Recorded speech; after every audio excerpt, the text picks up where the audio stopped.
নমস্কাৰ বন্ধুসকল আজি দেওবাৰ হয় আৰু আজি দেওবাৰ বুলি খাহী মাংস আনিব গৈছিলে আমাৰ লগৰবোৰে খাহী মাংস নাপালে গতিকে আজি ব্ৰইলাৰকে লৈ আহিছে আৰু আমাৰ ভিনদেউৱে ব্ৰইলাৰ মাংস বৰ সুন্দৰকৈ বনায় বৰ জুতি লাগে খাই লৈ গতিকে ভাতো বেছি খোৱা যায় যোনদিনাখন বনায় গতিকে আজি ভিনদেউৱে আমাক বনাব ওলাইছে কি মাংস কি হিচাপত বনায় অলপ ক'ব আপোনালোকে দেখুৱাব বা দেখুৱাম আপোনালোকে অলপ ভাল পালে লাইক আৰু সাবস্ক্ৰাইব কৰি দিব ঠিক আছে আমাৰ ভিনদেউ ভিনদেউ আপুনি কৈ দিয়কচোন কি পদ্ধতিৰে বনায় নমস্তে আজি ভাবিছিলোঁ খাহী মাংস খাব পাম বুলি ক'লা কিন্তু খাহী মাংস খাব নাপালোঁ ব্ৰইলাৰকে অনা হ'ল এতিয়া মানে কি ব্ৰইলাৰখিনি বনাবৰ কাৰণে মই প্ৰথমতে মই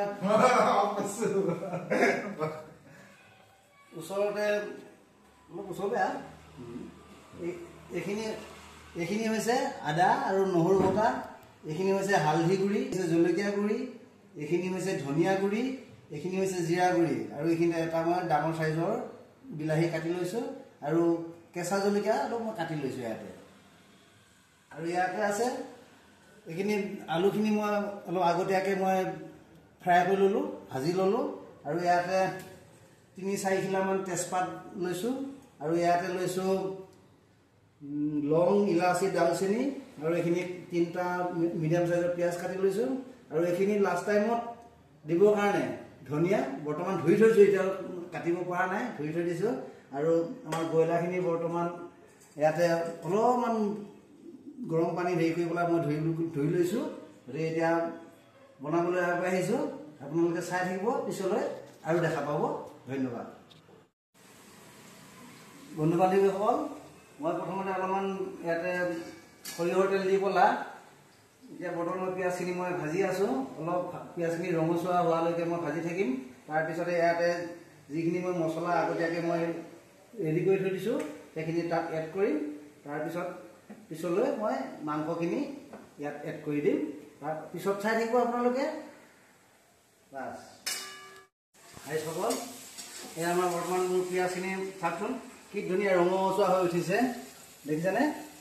এতিয়া মই ইয়াতে যিখিনি মই মছলা আগতীয়াকৈ মই ৰেডি কৰি ৰাখিছিলোঁ এতিয়া মই মছলাখিনি তাত মই দিবৰ কাৰণে ওলাইছোঁ দেই এয়া দিলোঁ এতিয়া বৰ্তমান আদা নহৰু বটা এইখিনিতে দিছোঁ হালধি গুড়া এইখিনি দিছোঁ জলকীয়া পাউডাৰ এইখিনি দিছোঁ জিৰা পাউডাৰ এতিয়া দিম ধনিয়া পাউডাৰ দি পেলাই মই অলপ লাৰি দিছোঁ কাৰণ কিয় এতিয়া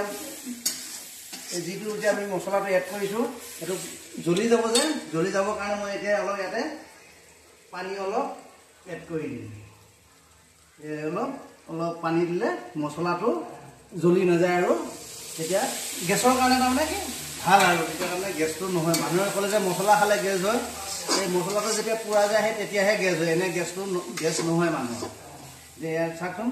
কি ধুনীয়াকৈ এতিয়া তেলটো পিঁয়াজ আৰু মছলাত এৰি দিয়াৰ লগে লগে মই ইয়াতে মাংসখিনি আৰু আলু বহাই আপোনালোকক অন্তিমত লগ পাম দেই বাই বাই